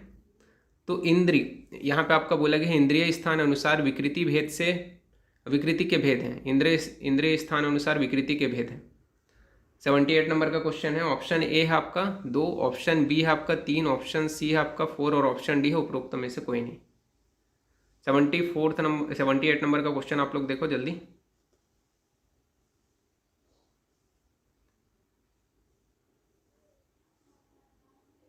तो यहाँ पे एक मिनट, हाँ, जर्ज स्वर का मैंने क्या बोला था? प्राकृतिक स्वर है, ठीक है, ये चीज़ ध्यान रखना। जर्ज स्वर जो है वो प्राकृतिक स्वर है, ये आएगा आंसर इसका। और 78 नंबर का क्वेश्चन आपके सामने ये है। क्या बोला गया है देख लो, बताओ। इंद्रिय स्थान अनुसार विकृति भेद है 2, 3 और 4। फाइनल आंसर बता रहा हूँ। इंद्रिय अनुसार विकृति के जो भेद हैं वो 3 बताए गए हैं। बी आंसर जाएगा 78 का। 79 नंबर के क्वेश्चन की ओर अपन आगे बढ़ते हैं, मैच करते चलो। तो 79 नंबर का जो क्वेश्चन है वो आपके सामने ये रहा। निम्न में से मनुष्य का प्राकृतिक वर्ण नहीं है। निम्न में से मनुष्य का प्राकृतिक वर्ण नहीं है। ऑप्शन ए है आपका कृष्ण, ऑप्शन बी है आपका श्याव, ऑप्शन सी है आपका ऑप्शन बी है श्याम, ऑप्शन सी है श्याव, और ऑप्शन डी है आपका अवदात। कौन सा जो है मनुष्य का प्राकृतिक वर्ण नहीं है? फाइनल आंसर मैं बता रहा हूँ, अपने अपने आंसर से मैच कर लेना। तो जो श्याव है वो क्या है? प्राकृतिक वर्ण नहीं है। सी आंसर जाएगा यहाँ पे 79 का। नाउ 80 नंबर के क्वेश्चन की ओर अपन आगे बढ़ते हैं। तो 80 नंबर का क्वेश्चन आपके सामने ये रहा। क्या बोला गया 80 नंबर के क्वेश्चन में? तो प्राकृतिक वर्ण में सम्मिलित है। प्राकृतिक वर्ण में सम्मिलित है, बताओ। ऑप्शन ए है आपका अवदात, श्वेत, गौरव, श्याव। ये चीज़ हमने अभी भी पढ़ लिया है, एक और हमें अलग अलग था उस टाइम, अभी याद होगा तो आप लोग बता पाओगे आसानी से। तो ऑप्शन बी है कृष्ण, श्वेत, अरुण, नील, और ऑप्शन सी है श्याव, अवदात, श्याव, कृष्ण। कौन है जो प्राकृतिक वर्ण है? तो इसमें अपन ज़्यादा टाइम वेस्ट नहीं करेंगे, फाइनल आंसर मैं बता रहा हूँ। तो कृष्ण, श्वेत, अरुण, नील, ये क्या है? प्राकृतिक वर्ण है। आंसर क्या आ जाएगा आपका? नहीं, सॉरी, यहाँ पे आपका जो है श्याव, अवदात, श्याम और कृष्ण, ये जो है आपके प्राकृतिक वर्ण है। तो ये थोड़ा ध्यान रखना। श्याम, अवदात, श्याव, कृष्ण, ये आपके प्राकृतिक वर्ण है। तो सी आंसर जाएगा यहाँ पे 80 का सी। नाउ नेक्स्ट क्वेश्चन की ओर अपन आगे बढ़ते हैं। नेक्स्ट क्वेश्चन है आपके सामने 81 नंबर का क्वेश्चन, ये मैंने प्लॉट कर दिया है। बताओ। तो यहाँ पे बोला गया है अप्येवं तु भवेत पुष्पम फलेनानु अनुबंधित यत् फलम चापि भवेत किंचित आज्ञा पुष्पम न पूर्वजम। यह किसके संदर्भ में है बताओ। 4 ऑप्शन है आपके सामने। ऑप्शन ए है, पहले क्वेश्चन अच्छे समझ लो। Now 4 option is, first option है आपका रस पंचक के विषय में, ऑप्शन बी है अरिष्ट के विषय में, ऑप्शन सी बोला गया है ज्वर के मृत्यु कारक लक्षण, और ऑप्शन डी है आपका गर्भ उत्पत्ति के विषय में। फाइनल आंसर आप लोग बताओ। नो फाइनल आंसर मैं बता रहा हूँ, अपने अपने आंसर से मैच कर लेना 81 का। तो फाइनल आंसर है आपका ये किसके, अरिष्ट विषयक में आया है, तो आंसर जाएगा आपका बी। नाउ 82 नंबर के क्वेश्चन की ओर अपन आगे बढ़ते हैं। तो 82 नंबर का जो क्वेश्चन है वो आपके सामने ये रहा। क्या बोला गया है 82 नंबर के क्वेश्चन में, तो स्वाभाविक अग्नि को किस रूप में देखना अरिष्ट स्वरूप है। तो स्वाभाविक अग्नि को किस रूप में देखना अरिष्ट स्वरूप है, ये 82 नंबर का क्वेश्चन है। 4 ऑप्शन है आपके सामने, ऑप्शन ए है नील, ऑप्शन बी है कृष्ण, ऑप्शन सी है रक्त, और ऑप्शन डी है ए और बी दोनों। स्वाभाविक अग्नि को किस रूप में देखना अरिष्ट का स्वरूप है, 82 नंबर का क्वेश्चन। फाइनल आंसर मैं बता रहा हूँ, अपने अपने आंसर मैच कर लेना। तो स्वाभाविक अग्नि को नील व कृष्ण दोनों रूप में देखना अरिष्ट का स्वरूप है। मैच करते चलो, तो 82 का आपका डी आंसर जाएगा। नाउ 83 नंबर के क्वेश्चन की ओर अपन आगे बढ़ते हैं। तो 83 नंबर का जो क्वेश्चन है वो आपके सामने ये रहा। क्या बोला गया 83 नंबर के क्वेश्चन में, तो 83 नंबर के क्वेश्चन में बोला गया है इंद्रियों की परीक्षा किस प्रमाण से करनी चाहिए। तो इंद्रियों की परीक्षा किस प्रमाण से करनी चाहिए, ऑप्शन ए है प्रत्यक्ष प्रमाण, ऑप्शन बी है अनुमान प्रमाण, ऑप्शन सी है आप्तोपदेश, और ऑप्शन डी है युक्ति। बहुत ईजी क्वेश्चन है। फाइनल आंसर आप लोग पुटअप कर लो। अब मैं आंसर बता रहा हूँ। तो इंद्रियों की जो परीक्षा है वो किस प्रमाण से करनी चाहिए, तो अनुमान प्रमाण से करनी चाहिए। यहाँ पे आपका जाएगा बी आंसर। नाउ 84 नंबर के क्वेश्चन की ओर अपन आते हैं। तो 84 नंबर का जो क्वेश्चन है वो यहाँ पे ये रहा। क्या बोला गया 84 नंबर के क्वेश्चन में, तो जिस स्वप्न को देखने के बाद निद्रा ना आए वह स्वप्न कैसा होता है। तो जिस स्वप्न को देखने के बाद निद्रा ना आए तो वह स्वप्न कैसा होता है। ऑप्शन ए है आपका फलदायक, ऑप्शन बी है निष्फल, ऑप्शन सी है अल्प फलदायक, और ऑप्शन डी है पूर्ण फलदायक। 84 का आंसर बताओ। नाउ फाइनल आंसर मैं बता रहा हूँ, अपने अपने आंसर से मैच कर लेना। तो जो निद्रा ना आए तो ऐसा स्वप्न पूर्ण फलदायक होता है। तो 84 का आपका डी आंसर जाएगा। नाउ 85 नंबर के क्वेश्चन की ओर अपन आते हैं। तो 85 नंबर का जो क्वेश्चन है वो आपके सामने ये रहा। क्या बोला गया 85 नंबर के क्वेश्चन में, तो असतमः पश्यति या शृणोतप्य सतः स्वन, यहाँ पे आपका बोला गया स्वनान किस रोग के विषय में आया है। क्वेश्चन अच्छे से समझो पहले तो, समझ लिए। नौ 4 ऑप्शन आपके सामने, ऑप्शन ए उन्माद, ऑप्शन बी अपस्मार, ऑप्शन सी गुल्म, और ऑप्शन डी रक्तपित्त। 85 नंबर का क्वेश्चन अच्छे से समझो। Now 4 option. फाइनल आंसर मैं बता रहा हूँ, अपने अपने आंसर से मैच कर लेना। तो ये मेनली अपस्मार के संबंध में आए हैं, बी आंसर जाएगा 85 का। 86 नंबर के क्वेश्चन की ओर अपन आते हैं अब। तो 86 नंबर का क्वेश्चन आपके सामने ये रहा। क्या बोला गया 86 नंबर के क्वेश्चन में, तो उत्तम भोजन करने पर भी जिसके बल की हानि क्रमशः होती है उस रोगी की मृत्यु किस रोग से होती है। तो उत्तम भोजन करने पर भी जिसके बल की हानि क्रमशः होती है उस रोगी की मृत्यु किस रोग से होती है। ऑप्शन ए है आपका यक्षमा, ऑप्शन बी है रक्तपित्त, ऑप्शन सी है उन्माद, और ऑप्शन डी है अपस्मार। 86 नंबर का आंसर बताऊं। तो फाइनल आंसर मैं बता रहा हूँ, अपने अपने आंसर से मैच कर लेना। तो उत्तम भोजन करने पर भी जिस बल की हानि क्रमशः होती है उस रोगी की मृत्यु किस रोग से होती है, तो आपका उन्माद से होती है। सी आंसर जाएगा आपका 86 का। फिर 87 नंबर के क्वेश्चन की ओर अपन आते हैं। तो 87 नंबर का जो क्वेश्चन है वो आपके सामने मैं प्लॉट कर रहा हूँ। तो वो रहा ये। क्या बोला गया 87 नंबर के क्वेश्चन में, आप देख सकते हो कौन से व्याधि का अरिष्ट है। पहले श्लोकास अच्छे से पढ़ लो। जयंते स्वप्ने किस व्याधि अरिष्ट का लक्षण है 87। ऑप्शन ए है आपका गुल्म, ऑप्शन बी है रक्तपित्त, और ऑप्शन सी है कास, और ऑप्शन डी है कुष्ठ। तो 87 का फाइनल आंसर मैं बता रहा हूँ, अपने अपने आंसर से मैच कर लेना। तो 87 का फाइनल आंसर है आपका डी, कुष्ठ के लिए बोला गया ये। नाउ 88 नंबर के क्वेश्चन की ओर अपन आते हैं। तो 88 नंबर का जो क्वेश्चन है वो आपके सामने ये रहा। क्या पूछा गया 88 नंबर के क्वेश्चन में, तो दुर्बल व कृश रोगी में कौन से दो रोग एक साथ होना अरिष्ट सूचक होते हैं? तो दुर्बल व कृष्ण रोगी में कौन से दो रोग एक साथ होना अरिष्ट सूचक होता है? ऑप्शन ए है अनह अतिसार, ऑप्शन बी है अनह अति तृष्णा, ऑप्शन सी है आपका ए और बी दोनों, और ऑप्शन डी है उपरोक्त में से कोई नहीं। 88 नंबर का आंसर आप लोग को बताना है। नो फाइनल आंसर मैं बता रहा हूँ, अपने अपने आंसर मैच कर लेना। तो दुर्बल व कृष्ण रोगी में कौन से दो रोग एक साथ होने पर अरिष्ट सूचक होते हैं? तो आंसर है आपका अनह अतिसार और आपका अनह अति तृष्णा, यानी कि सी का आंसर जाएगा आपका बी, सॉरी सी, 88 का आपका सी। उसके बाद में 89 नंबर का क्वेश्चन आपके सामने मैं प्लॉट कर रहा हूँ। तो 89 नंबर का जो क्वेश्चन है वो आपके सामने ये रहा। किस प्रकार के रोगों के शीघ्र बढ़ने पर रोगी शीघ्र मर जाते हैं? 89 नंबर का क्वेश्चन है, किस प्रकार के रोगों के शीघ्र बढ़ने पर रोगी शीघ्र मर जाते हैं? ऑप्शन ए है आपका विरुद्ध योनि, ऑप्शन बी है समान योनि, ऑप्शन सी है विरुद्धोपक्रम, और ऑप्शन डी है ए और सी दोनों। 89 नंबर का क्वेश्चन अच्छे से पढ़ो। नाउ फाइनल आंसर पुटअप करो। अब फाइनल आंसर मैं बता रहा हूँ, अपने अपने आंसर से मैच कर लेना। तो किस प्रकार के रोगों के शीघ्र बढ़ने पर रोगी शीघ्र मर जाते हैं?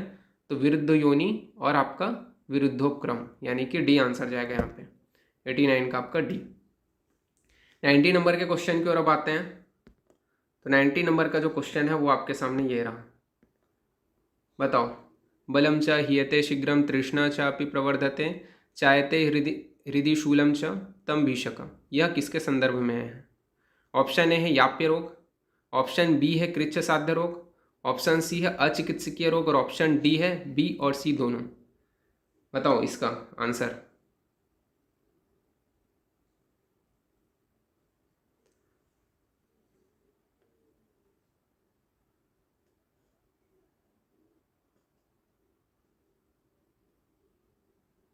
एक मिनट।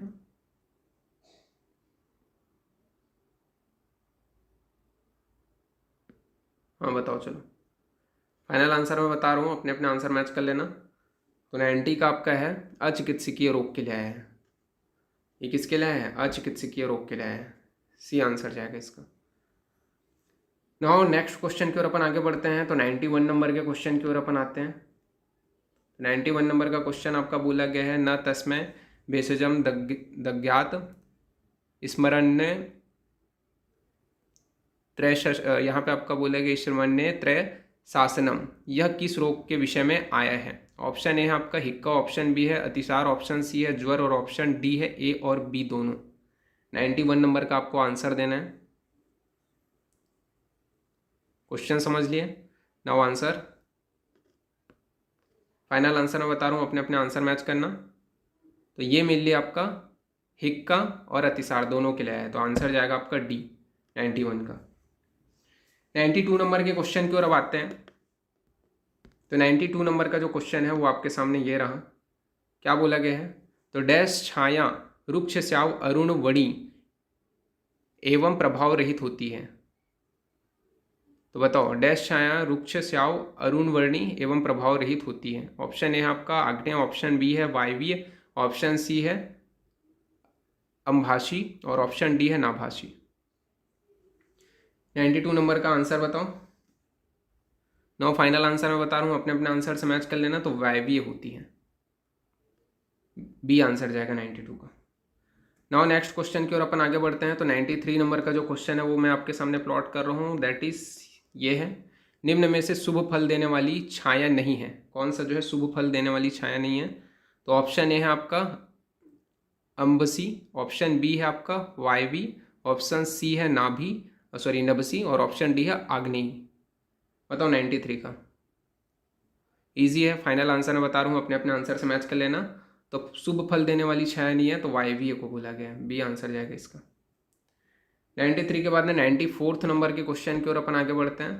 तो 94 नंबर का जो क्वेश्चन है वो आपके सामने ये रहा। क्या बोला गया है? निम्न में से कौन सा लक्षण दिखाई देने पर रुग्ण की 45 दिनों में मृत्यु हो जाती है, 45 डेज में मृत्यु हो रही है? ऑप्शन यहाँ पे 4 है आपके। ऑप्शन ए है आपका बलमाश्चय, ऑप्शन बी है आरोच, और ऑप्शन सी है रोग वृद्धि, और ऑप्शन डी है उपरोक्त सभी। 94 का आंसर बताना है। 45 डेज में कौन से लक्षण दिखाई देने पर मृत्यु होती है? तो फाइनल आंसर बता रहा हूँ, अपने अपने आंसर से मैच कर लेना। तो बल मास 6, आरोच रोग वृद्धि, तो डी आंसर जाएगा आपका, उपरोक्त सभी। तो 94th का डी।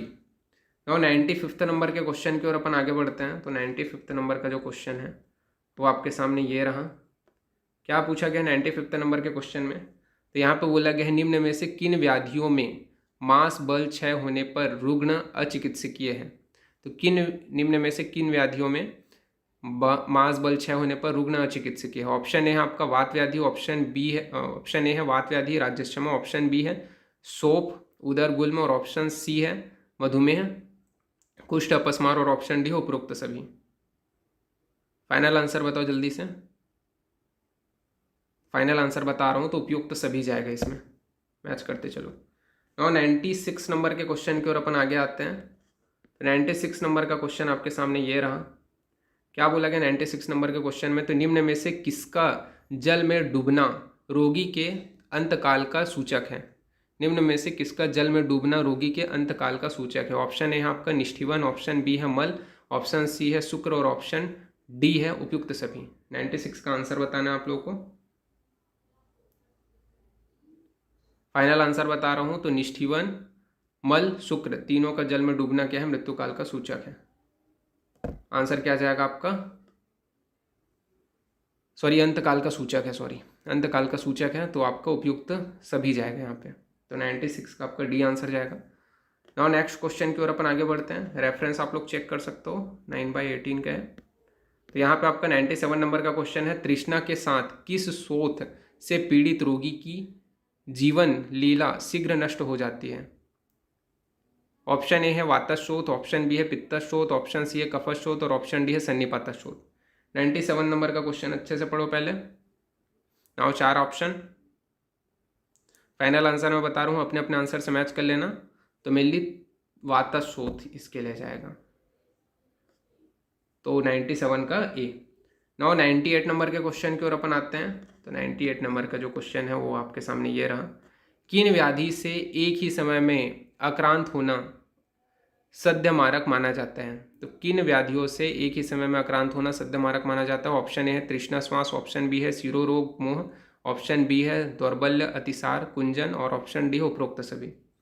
98 नंबर का आंसर देना है आपको। किन व्याधि से एक ही समय में आक्रांत होना सद्य मारक माना जाता है? फाइनल आंसर मैं बता रहा हूँ, अपने अपने आंसर से मैच कर लेना। तो उपरोक्त सभी जाएगा यहाँ पे, 98 का आपका डी जाएगा। फिर 99 नंबर के क्वेश्चन की ओर अपन आते हैं। तो 99 नंबर का जो क्वेश्चन है वो आपके सामने मैं प्लॉट कर रहा हूँ। दैट इज ये। क्या बोला गया इस क्वेश्चन में? तो क्रियापथम अतिक्रांतम केवलम देहम आप्लुता, यह अरिष्ट लक्षण किस आचार्य ने कहा है? आचार्य चरक, आचार्य सुश्रुत, आचार्य वांगभट, और आचार्य कश्यप। जल्दी इसका आंसर बताओ। फाइनल आंसर मैं दे रहा हूँ, अपने अपने आंसर मैच कर लेना। वैसे सभी तो समझदार ही हो, चरक ही आएगा यहाँ पे क्योंकि इंद्रिय स्थान चल रहा है। नाउ नेक्स्ट क्वेश्चन की ओर अपन आगे बढ़ते हैं। लास्ट क्वेश्चन आज का 100 नंबर का। ललाट पर चंद्रमा के समान अनेक रेखाओं से भरे हुए दिखाई देना कितने समय का अरिष्ट है? तो ललाट पर चंद्रमा के समान अनेक रेखाओं से भरा हुआ दिखाई देना कितने समय का अरिष्ट है? ऑप्शन ए है 1 पक्ष, और ऑप्शन बी है 1 मास, ऑप्शन सी है 6 मास, और ऑप्शन डी है 1 वर्ष। 100 का आंसर दो। नाउ फाइनल आंसर मैं पुटअप कर रहा हूँ, अपने अपने आंसर मिला लेना। तो 6 मास का, इसको भी रिपीटेड क्वेश्चन है आपका।